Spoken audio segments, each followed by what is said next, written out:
before that guys, bago tayo mag-renew pumunta sa LTO, process kasi ni LTO, kailangan complete documents ka muna. So ang requirement number 1, ang requirement nila is kailangan may insurance ka.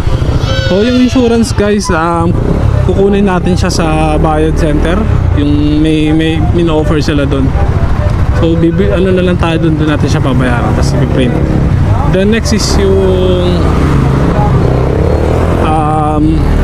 emission test. So sa emission test tapos na tayo guys, kakatapos lang natin dito sa Pateros sa may Almeida Street.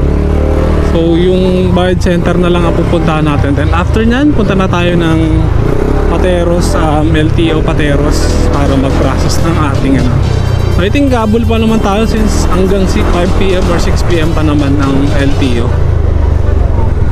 So and malapit na lang din naman dito